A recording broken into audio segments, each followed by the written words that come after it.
Saudaraku, hari ini saya akan menyampaikan satu tema. Ya, tentunya kita ada di masa-masa genting, di masa-masa krisis. Saudara boleh bangga dengan uang saudara. Saudara boleh bangga dengan kekayaan harta saudara. Saudara boleh bangga dan menjadi sombong mungkin dengan jabatan saudara, dengan status sosial saudara. Saudara bisa menjadi sombong, saudara bisa menjadi bangga. Tapi tanpa penyertaan Tuhan, tanpa saudara disertai Tuhan, semuanya sia-sia, saudara. Yusuf membuktikan penyertaan Tuhanlah yang membuat berhasil Yusuf, saudaraku. Bukan jabatannya, bukan karena Yusuf sebagai orang kedua di Mesir setelah Potifar, bukan, saudaraku, tetapi karena Tuhan menyertai Yusuf. Hari-hari ini coba saudara renungkan, sudah bertanya sama Tuhan, saudara ini selama ini disertai oleh siapa, oleh apa? Oleh uang, ya, oleh kesibukan saudara, oleh pekerjaan saudara, oleh jabatan saudara, oleh status sosial saudara, atau oleh apa? Saudara disertai oleh apa hidupnya? Saudara berjalan dengan siapa? Berjalan dengan kesibukan saudara kah? Berjalan dengan uang saudara kah? Atau berjalan dengan berhala-berhala saudara? Itu renungkan, saudaraku. Pastikan, tapi setelah sudah dengar firman ini, sudah harus pulang nanti, sudah yakin, percaya, dan mulai, aku mau disertai Tuhan. Amin, saudaraku. Ingat, hanya penyertaan Tuhan yang membuat saudara akan berhasil. Uang saudara nggak akan buat saudara berhasil seperti apa yang dilakukan oleh Tuhan membuat saudara berhasil. Sekali lagi ya, uang tidak akan membuat saudara berhasil seperti Tuhan membuat saudara berhasil. Berbeda, saudaraku. Keberhasilan yang diberikan uang kepada saudara berbeda dengan keberhasilan yang Tuhan berikan kepada saudara, berbeda. Ya, kita lihat berikutnya. Tadi ya, tetapi Tuhan menyertai Yusuf. Ini kalimat kuncinya. Ya, strong point-nya di sini, power point-nya di sini. Tuhan menyertai Yusuf sehingga. Nah, kata sehingga ini adalah tadi menerangkan, menjelaskan bahwa penyertaan Tuhan inilah sebenarnya, ya, yang membuat Yusuf menjadi seorang yang selalu berhasil dalam pekerjaannya. Next, kita lihat tentang penyertaan Tuhan. Jadi kata kuncinya begini. Penyertaan Tuhan adalah kunci menjadi seorang yang selalu berhasil dalam apa yang saudara kerjakan. Ini kata kunci, kesimpulan yang pertama yang kita dapatkan. Strong point pertama yang saudara harus jadi rema dalam hidup saudara. Tanamkan, penyertaan Tuhan membuat saya berhasil. Penyertaan Tuhan membuat saya berhasil. Amin, saudaraku. Bukan uang, bukan yang lain yang tadi saya sebutkan, dan bukan yang lain-lain lagi yang mungkin belum saya sebutkan. Kita lihat selanjutnya. Nah, kita mau pelajari lebih detail tentang penyertaan Tuhan. Ya, kita hanya ada satu poin, saudaraku, tentang penyertaan Tuhan yang membuat Yusuf berhasil. Belajar satu dulu hari ini. Ada beberapa poin yang saya siapkan, tapi hanya satu poin dulu, yaitu tentang kita fokuskan kepada penyertaan Tuhan. Masalahnya begini, bagaimana saudara itu bisa disertai Tuhan? Bagaimana penyertaan Tuhan bisa saudara alami? Bagaimana saudara bisa berjalan dengan penyertaan Tuhan? Gak sembarangan, saudaraku. Ada hal yang harus saudara perhatikan supaya benar-benar Tuhan datang dalam hidup kita dan menyertai kita. Yang pertama kita lihat Bilangan 14 ayat 43, dasar firman-Nya, ya. Ini kita ambil referensinya dari kitab yang lain. Yuk kita baca sama-sama ya, yang di belakang, supaya pendengaran oleh firman ini membuat iman saudara bertumbuh bangkit, ya. Bilangan 14 43 ayat 1 2 3. Sebab orang Amalek dan orang Kanaan ada di sana. Terus di depanmu dan kamu akan tewas oleh pedang. Dari sebab kamu berbalik membelakangi Tuhan, maka Tuhan tidak akan menyertai kamu. Maka Tuhan tidak menyertai kamu. Kenapa? Kenapa, saudaraku? Karena membelakangi Tuhan. Kalau hidup saudara membelakangi Tuhan, saudara tidak akan mengalami penyertaan Tuhan. Apa makna dari membelakangi Tuhan? Ya, perhatikan di nomor 1 ya. Ini poin untuk penyertaan Tuhan. Penyertaan Tuhan tidak akan saudara alami, tidak akan terjadi karena saudara berbalik membelakangi Tuhan. Kita dalam kehidupan sehari-hari saja, ketika ada seseorang, ya entah itu pemimpin, entah itu siapa, ya kan, ketika kita sedang membelakangi dia, kita kan harus, maaf, saya membelakangi. Pernah saudara begitu, saudaraku? Pernah nggak kira-kira? Ya, kita rasanya kok nggak sopan, nggak ada etika terhadap seseorang ini, kok kita sampai membelakangi gitu. Akhirnya kita sadar, akhirnya kita membetulkan posisi kita. Apalagi saudara sama Tuhan, sama manusia aja kita bisa begitu, apalagi sama Tuhan. Konsekuensinya ketika saudara membelakangi Tuhan, saudara gak akan dapat penyertaan Tuhan. Kita lihat slide berikutnya. Membelakangi Tuhan itu artinya tidak taat. Ini bukan statement saya, ini bukan pengertian saya pribadi, bukan reka-reka saya. Membelakangi Tuhan itu artinya gak ketidaktaatan. Bukan. Ada dasar ayatnya, saudaraku. Kita lihat ya, bahwa membelakangi Tuhan tadi ya. Ini ayat dari versi Indonesia masa kini, bahasa Indonesia masa kini. Ayatnya sama, Bilangan 14 ayat 43, tapi dengan compare, dengan perbandingan dari versi bahasa Indonesia masa kini. Pada waktu kamu berhadapan dengan orang Amalek dan orang Kanaan itu, kamu akan mati dalam pertempuran. Ini kan peristiwa ketika umat Israel dalam perjalanan menuju masuk tanah perjanjian. Di tanah perjanjian itu, di mana umat Israel akan ke sana, itu ada 7 bangsa, besar yang harus ditaklukkan oleh umat Israel. Jadi umat Israel itu masuk tanah perjanjian, gak tiba-tiba ujuk-ujuk sekolah datang langsung menduduki. Enggak, saudaraku. Mereka harus bertempur. Mereka harus menduduki tanah itu dan menaklukkan 7 bangsa di situ. Nah, suatu ketika Tuhan tuh ngomong, negur sama orang Israel begini, kamu berhadapan dengan orang Amalek dan orang Kanaan, baru 2 bangsa loh saudaraku, ada 7 nih baru disebut 2.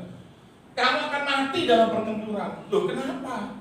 Kan Tuhan yang suruh umat Israel masuk tanah perjanjian, menaklukkan, tetapi kok bisa kalah? Perhatikan, karena dalam perjalanannya, dalam prosesnya, nah itu perhatikan ini. Memang Tuhan yang suruh, memang Tuhan yang perintahkan, memang Tuhan yang punya acara. Tetapi dalam perjalanannya, kalau sudah tidak sesuai dengan apa yang Tuhan mau, itu bisa hasilnya berbeda, saudara. Perhatikan, Tuhan tidak akan menyertai kamu. Kenapa kalah dalam pertempuran? Karena Tuhan tidak menyertai kamu. Karena apa? Kamu tidak mau taat kepadanya. Berulang kali saya sudah sampaikan di mimbar ini tentang ketaatan. Entah sekarang ini yang keberapa saya nggak hitung lagi, saudaraku. Ya. Dan mungkin juga bukan hanya di tempat ini sudah dengar tentang ketaatan, bahwa kita itu perlu taat. Mungkin di tempat-tempat lain di YouTube, di mana sudah dengar berita tentang ini. Ayo taat, miliki ketaatan. Tetapi berapa sering saudara mengabaikan hal itu? Berapa sering saudara anggap itu biasa, nggak penting? Berapa sering? Saudara harus renungkan ini. Mungkin begini, saudara bisa saja mengabaikan, tidak mentaati firman hari ini yang saudara terima, yang diajarkan oleh Tuhan melalui saya. Buat saya, ketika saudara nggak taat, mungkin saya ya nggak apa-apa gitu. Dan memang saya nggak bisa berbuat apa-apa ketika saudara nggak taat. Saya nggak mungkin menghukum saudara, ayo push up, nggak mungkin, saudaraku. Ayo squat jump, nggak mungkin. Ketika contoh, saudara melayani sudah telat misalkan, nggak persiapan, nggak mungkin saya marah lah. Ya kan? Nggak mungkin. Buat saya mungkin nggak apa-apa dan saya nggak bisa apa-apa, tapi bagi Tuhan beda, saudaraku. Buat Tuhan beda nanti jadinya. Ya kan? Jangan saudara pikir, saya nggak apa-apa, saya nggak bisa menghukum, akhirnya saudara seenaknya nggak taat. Bisa saja seperti itu. Tetapi bagi Tuhan bisa jadi apa-apa, saudaraku. Haleluya. Saudara bersuka cita? Saudara dibangun nggak? Saudara mulai tersadar nggak hal ini? Renungkan, saudaraku. Sekali lagi ya, mungkin sudah bisa berkata seperti tadi, saya nggak bisa apa-apa, saya mau gimana terserah saya, melayani seenak saya ya biarin aja, toh saya nggak dapat sanksi, nggak ada peringatan, nggak ada apa, toh saya tetap dijadwal.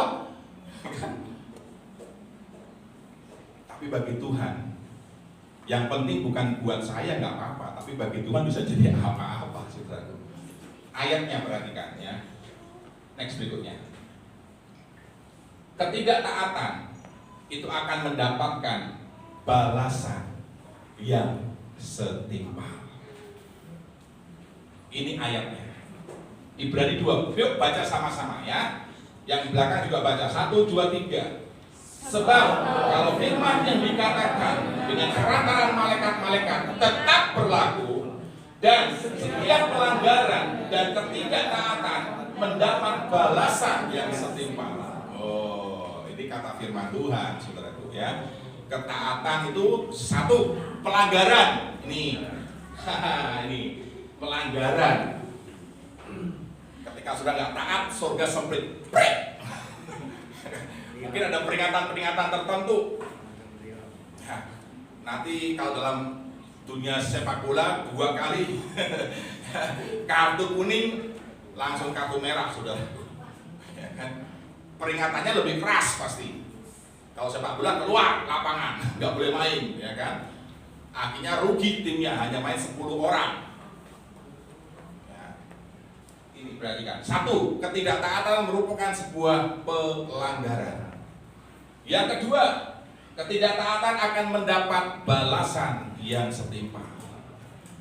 Siapa yang membalas, saudaraku? Haleluya. Siapa yang menjadi hakimnya, yang jadi wasitnya siapa? Firman Tuhan. Ini jadi wasitnya ini. Ya, ini akan jadi wasitnya. Firman ini akan semprit, saudara. Ya. Ayo, saudaraku, hidup berjalan bersama Tuhan dalam kehidupan sehari-hari, di rumah, dalam pekerjaan, dalam pelayanan, di tempat ibadah kita. Ayo. Ini harus nilai ini harus saudara junjung tinggi. Soalnya kenapa? Tanpa ketaatan Tuhan gak berkenan, saudara. Tuhan tidak senang. Tuhan tidak suka. Tuhan lebih suka ketaatan daripada persembahan saudara. Tuhan lebih suka saudara taat. Tapi bukan berarti saudara hanya taat tapi tidak memberikan persembahan, juga nggak boleh juga. Karena persembahan, di Kul kemarin saya dapatkan hikmatnya, saudara. Persembahan itu berasal dari kata dasarnya adalah sembah. Berarti ketika sudah memberikan persembahan, itu adalah bentuk, salah satu bentuk penyembahan saudara kepada Tuhan. Makanya Tuhan bilang, aku nggak bisa mengabdi dengan dua, yaitu dua tuan, kepada Mamon atau kepada Tuhan. Jadi saudara harus pilih salah satu, mau mengabdi, menyembah Tuhan atau Mamon atau uang. Renungkan ini, saudara. Ingat, ketika sudah memberikan persembahan, kata dasarnya sembah, itulah bentuk penyembahan saudara, pengakuan saudara, penghargaan saudara, penghormatan saudara kepada Tuhan. Jadi jangan asal-asalan beri persembahan, dikucel-kucel saudara. Ya kan? Jangan sembarangan saudara. Ini penyembahan saudara ini. Jangan anggap remeh saudaraku, ya kan? Yang mengerti katakan amin. Yang bersuka cita katakan amin. Tepuk tangan buat Tuhan Yesus. Coba kasih tahu kiri kanan ya. Ingat, persembahan itu penyembahanmu kepada Tuhan. Kasih tahu. Ketika engkau memberikan persembahan, itu adalah penyembahanmu, penghormatanmu kepada Tuhan. Kita ke kondangan aja, saudara bawa uangnya kucel-kucel enggak? Hah? Saudara kasih apa? Siapa? Menghormati kan? Masa sama Tuhan kok dikucel-kucel? Di sini nggak ada, saudaraku. Ya, ini kita ngomong di tempat lain. Ada ya? Ya kalau ada ya bertobat gitu. Karena saya nggak pernah tahu. Yang tahu kan Bu Risma sama Bu Isabel, dan tapi Bu Risma nggak pernah cerita ke saya juga, enggak. Kalau saya udahlah itu mah bagian Bu Risma. Enggak, jadi saya nggak tahu, saudaraku. Bu Risma nggak pernah cerita, Bu Isabel juga nggak pernah cerita kok, ya kan? Agnes juga nggak pernah cerita. Nggak ada yang cerita, nggak ada. Makanya saya bilang nggak ada di sini. Kalau ada ya banyak. Kalau ada gimana, saudaraku? Bertobat. Jangan lakukan seperti itu, saudaraku. Ya kan? Ini. Saudara, parkir berapa sekarang? 3.000, 4.000. Ke toilet berapa? Untuk Tuhan bagaimana? Haleluya. Haleluya. Tepuk tangan buat Tuhan. Aduh. Tuhan itu yang sudah memberkati saudara luar biasa. Kok saudara kok nggak menghormati lewat persembahan itu? Kepriben. Ya kan? Renungkan ini, saudaraku, ya. Next berikutnya. Penyertaan Tuhan terjadi yang kedua. Ketika saudara menguatkan dan meneguhkan hati, tidak menjadi lemah. Saudara mau disertai Tuhan, saudara harus kuat. Saudara jangan tawar hati, jangan putus asa. Kuat. Apapun masalahnya, kuat. Jangan menyerah. Amin, saudaraku. Ya. Jangan menjadi tawar hati. Karena ketika sudah tawar hati, sudah jadi lemah, sudah nggak jalan lagi, sudah nggak bangkit, nggak lanjutkan perjalanan saudara, sudah menyerah. Tuhan menyerah juga, nggak bisa sertai saudara. Mau bagaimana? Mobil kalau mogok diem, itu setirnya berat. Tapi kalau jalan ringan. Coba nanti praktekkan, saudara. Ada mobil di depan, sudah naikin. Nggak bisa nyetir, nggak apa-apa, naikin aja. Gerakan itu setirnya, saudara. Sampai ngeng, mungkin gitu. Berat, saudaraku. Nggak bisa, kalau sudah paksa itu bisa patah, rusak. Tapi kalau jalan ngeng, wah, walaupun jalannya angka 8, saudaraku, wah, enak banget, set. Amin, saudaraku. Sama kalau saudara mogok, saudara diem tok, nggak lakukan apa-apa, Tuhan tuh ya, aduh ini gimana? Bukan Tuhan nggak bisa menolong, Tuhan mau tolong, tapi kalau saudaranya nggak mau bagaimana? Saudara mau tolong seseorang, tapi orangnya nggak mau, gimana, saudaraku? Ya nggak jadi apa-apa. Semua kan responnya tergantung dari kita sendiri kembali. Keputusan di tangan kita. Kita mau enggak gitu. Mau berubah enggak, mau beranjak enggak, mau berjalan enggak. Semuanya mau atau enggak gitu. Ini yang ayatnya Ulangan 31, 23 dan Yosua 1 ayat 9. Bukankah telah kuperintahkan, kuatkan teguhkan hatimu, jangan kecut tawar hati, sebab Tuhan Allahmu menyertai engkau. Ketika sudah nggak kecut, nggak tawar hati, nggak menyerah, ayo kita jalan terus, kata Tuhan. Aku akan bawa kamu. Hanya kamu kuat, harus kuat. Bilang kiri kanan, kasih kekuatan. Kamu harus kuat. Jangan menyerah. Tepuk tangan buat Tuhan. Haleluya. Ingat ya, ketika saudara menyerah, ketika saudara tawar hati, sudahlah. Ya Tuhan juga, ya sudah. Ya. Tinggal sekarang maunya saudara gimana? Tuhan, ayo jalan bersama aku. Sekalipun lembah kekelaman air mana, tetap bersama aku. Saudara akan disertai Tuhan. Oke bos, kata Tuhan. Ayo kalau gitu, kata Tuhan. Ayo kalau gitu, kata Tuhan, ya kan?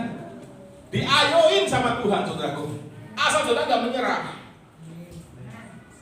saudara akan disertai Tuhan. Makanya ketika saudara mendapat penyertaan Tuhan, apapun yang saudara kerjakan akan berhasil. Next berikutnya. Klik. Ini prinsip ini nih, prinsip ini saudaraku ya. Jangan kita jemu-jemu berbuat baik.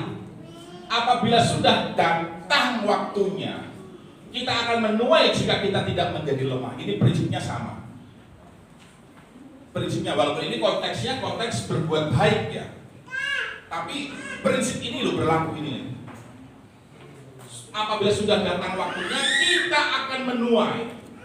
Tapi, kalau kita tidak menjadi lemah, kalau kita jadi lemah, nggak jadi menuai, saudaraku. Jangan lemah, saudaraku. Yang hari ini mungkin sudah mengalami lemah. Aduh, memandang masa depan rasanya madesu, masa depan suram. Tapi sudah tetap, aku percaya Tuhan. Ayo jalan sama aku Tuhan. Kita jalan sama-sama Tuhan. Tuhan, oke, siap. Oke bos. Ya. Next berikutnya. Klik. Yang ketiga, terakhir ini. Yang terakhir, katakan yang terakhir. Haleluya. Penyertaan Tuhan tidak terjadi kalau saudara mencuri, mengambil barang-barang yang dikhususkan untuk Tuhan. Ini ada ceritanya nih, Yosua 7 ayat 12. Saya ceritakan sedikit saja sebelum ini terjadi. Ini penyebabnya. Penyebab dari Yosua pasal yang ke berapa ya? Yosua 6 itu ada peperangan antara Israel dan Ai. Jadi Yosua 6 itu kan habis runtuh itu tembok Yeriko, ya kan? Dikelilingi 13 kali oleh umat Israel, runtuh itu tembok yang sangat besar dan tebal, hanya dengan doa pujian penyembahan dan sorak-sorai, saudaraku, runtuh itu tembok. Setelah itu mereka menghadapi bangsa Ai. Alkitab menulis bangsa Ai ini hanya bangsa yang kecil, sehingga akhirnya Yosua hanya mengirimkan bukan seluruh kekuatan. Udah bangsanya kecil, gampang.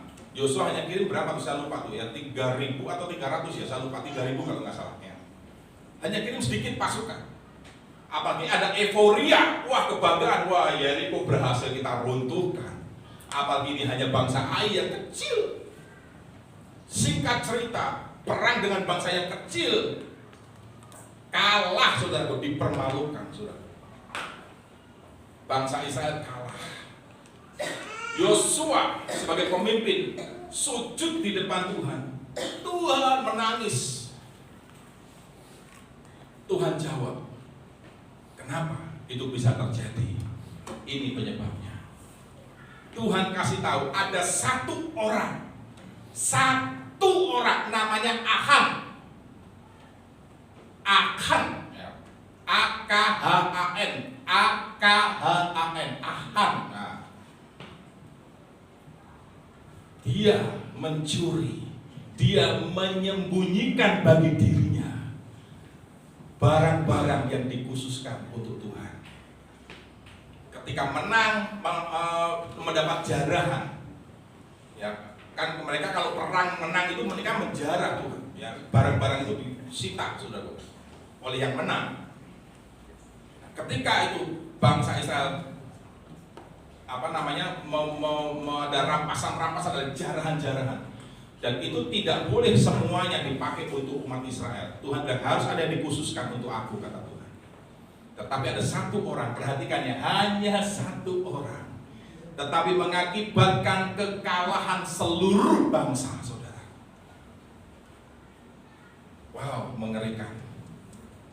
Ya, sebab itu orang Israel tidak dapat bertahan menghadapi musuhnya. Mereka membelakangi musuhnya, sebab mereka itu pun dikhususkan untuk ditumpas. Aku tidak menyertai kamu, kata Tuhan. Jika barang-barang yang dikhususkan itu tidak kamu punahkan dari tengah-tengahmu. Kalau sudah mungkin baca hanya versi ini aja, sudah mungkin masih bingung. Nanti saya kasih versi yang lain, klik selanjutnya. Ya, kita lihat versi FAYH. Apa yang dimaksud dengan barang yang dikhususkan itu? Ayat 1, tetapi ada dosa di antara orang Israel sehingga mereka kalah lawan Ai. Allah telah memerintahkan untuk memusnahkan segala sesuatu kecuali barang yang harus disisihkan untuk perbendaharaan Tuhan. Sudah catat, ini PowerPoint yang pertama, kalimat ini, perbendaharaan Tuhan. Ini akan menjawab nanti apa yang dimaksud dengan ini. Yang biru sudah simpan dulu, perbendaharaan Tuhan. Nanti kita jawab dengan firman Tuhan lagi. Tetapi perintah itu telah dilanggar. Ahan, putra Karmi, cucu Sabi bin Serah dari suku Yehuda, telah mengambil beberapa barang jarahan untuk dirinya sendiri. Karena itu Tuhan sangat murka terhadap segenap bangsa Israel, satu orang. Tapi semua mengalami kompensasinya. Next berikutnya. Tetapi Tuhan berfirman ya kepada Yosua, bangun, jangan tersungkur terus. Israel sudah berdosa, Tuhan kasih tahu sama Yosua, dan tidak mentaati perintahku. Apa itu? Mereka mengambil barang rampasan yang sudah dikhususkan untuk Tuhan. Padahal aku sudah melarangnya. Perhatikan, mereka mencuri. Simpen, tadi perbendaharaan Tuhan. Yang kedua mencuri. 12, itulah sebabnya bangsa Israel kalah. Orang-orangmu terpukul mundur oleh musuh karena mereka terkena kutuk. Ini kata kunci ketiga, kena kutuk. Aku tidak akan tinggal bersamamu lagi bila engkau belum membuang dosa itu sama sekali.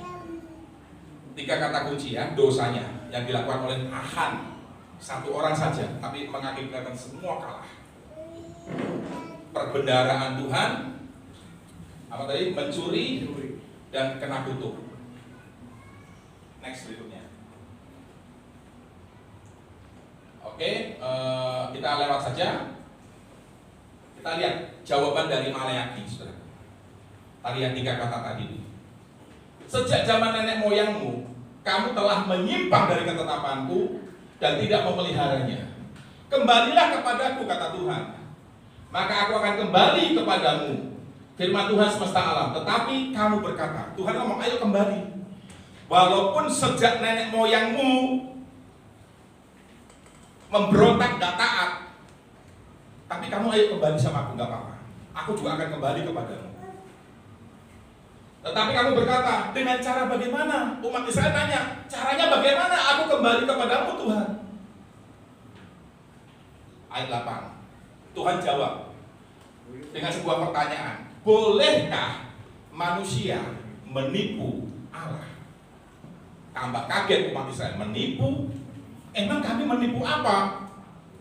Mereka tanyakan, dengan cara bagaimana kami menipu Tuhan? Tuhan ngomong, menjawab, mengenai persembahan persepuluhan dan persembahan khusus. 1, menipu Allah. Next berikutnya. Kamu telah kena kutuk tuh. Tadi kata kunci yang keberapa? Yang ketiga, kena kutuk. Kamu telah kena kutuk, tapi kamu masih menipu aku, seluruh bangsa. 10, solusinya apa? Bawalah seluruh persembahan persepuluhan itu ke dalam rumah perbendaharaan. Jadi harusnya itu barang yang dikhususkan itu harus kepada rumah perbendaharaan Tuhan, tapi diambil untuk dirinya sendiri.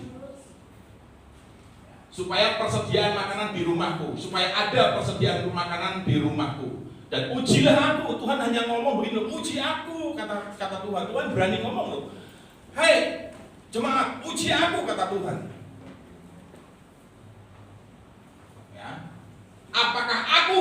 tidak akan membukakan bagimu tingkat-tingkat langit dan mencurahkan berkat kepadamu sampai berkelimpahan. Ternyata kunci untuk bisa terbuka itu tingkat-tingkat langit. Yang membuka adalah ini. Jangan mencuri apa yang sudah menjadi bagian Tuhan, apa yang jadi miliknya Tuhan, yaitu persepuluhan dan persembahan khusus. Saudara perhatikan, mungkin ini saya jarang ngomong, saudara. Saya jarang mengajar, saudara bisa hitung. Saya jarang sekali ngomong tentang hal ini. Ya. Kemarin di KUL dibahas, saudaraku, tentang ini lewat materi yang diberikan. Ternyata ini hal yang sering dilalaikan oleh jemaat itu. Ini yang menyebabkan akhirnya saudara gak berhasil. Saya gak ngomong ya, saya gak ngomong, dan saya gak berani ngomong, saudaraku. Jangan nanti saudara salah persepsi ya, bahwa berarti kalau nggak ngasih perpuluhan nanti begini dong. Saya nggak ngomong, yang firman Tuhan yang ngomong, saudara. Saya nggak berani ngomong, tapi firman Tuhan saya jubir saja, saudara. Tapi renungkan, saudara. Renungkan hal ini dan mulai belajar taat, saudara. Artinya begini loh, jangan saudara berpikir begini. Ketika sudah mengembalikan milik Tuhan berupa persepuluhan, itu menguntungkan saya atau menguntungkan gereja. Bukan, saudaraku.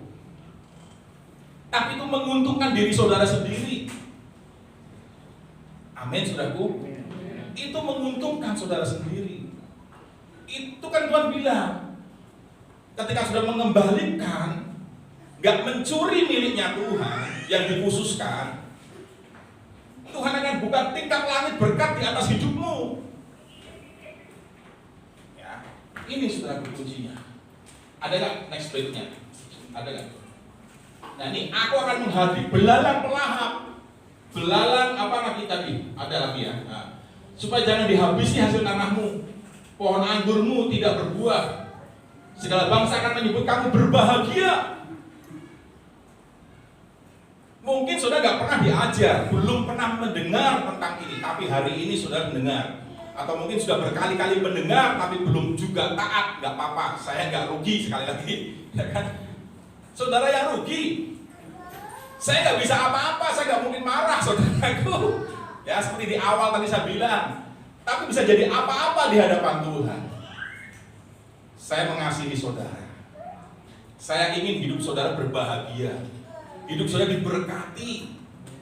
Amin, saudaraku.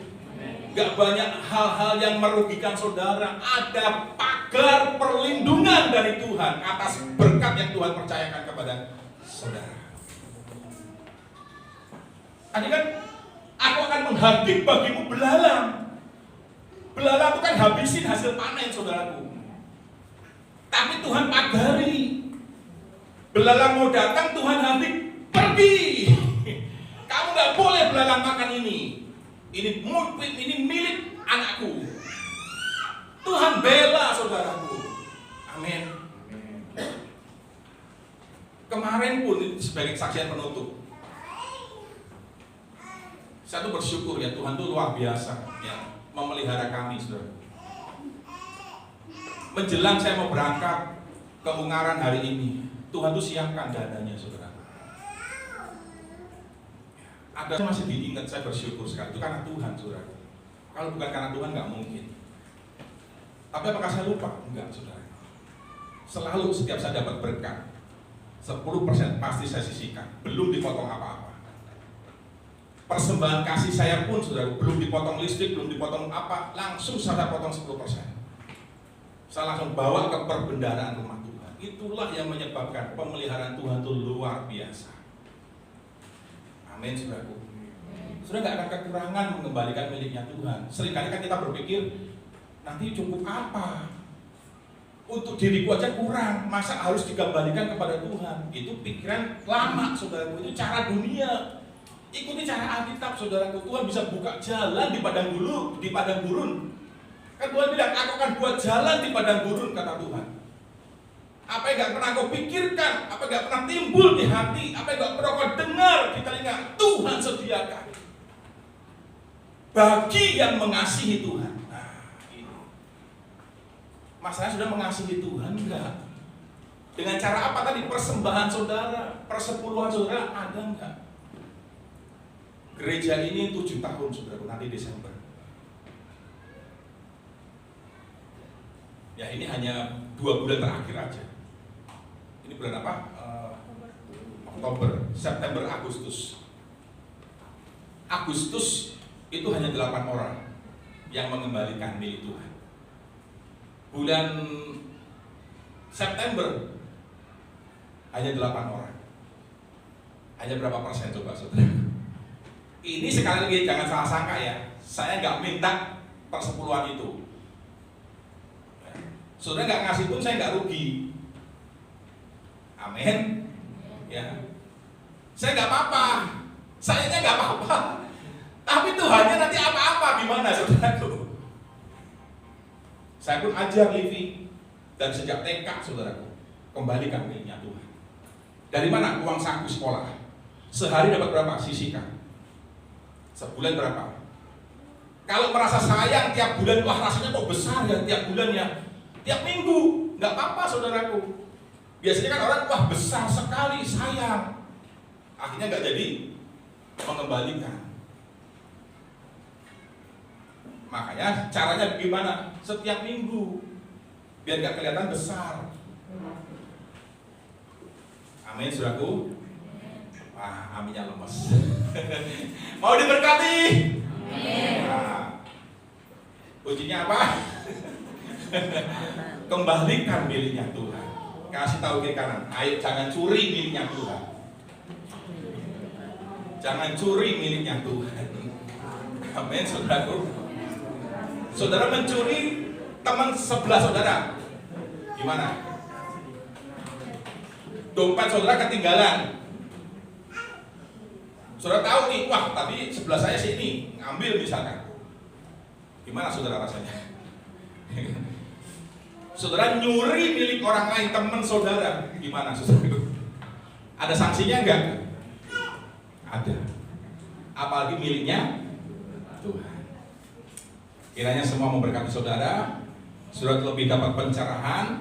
Sekali lagi saya ulang lagi sekali, mohon maaf ya kalau ini saya ulang lagi. Buat saya nggak apa-apa. Saya nggak rugi. Amin. Tetapi tanyakan bagaimana dengan saudara dan bagaimana dengan Tuhan. Itu saja.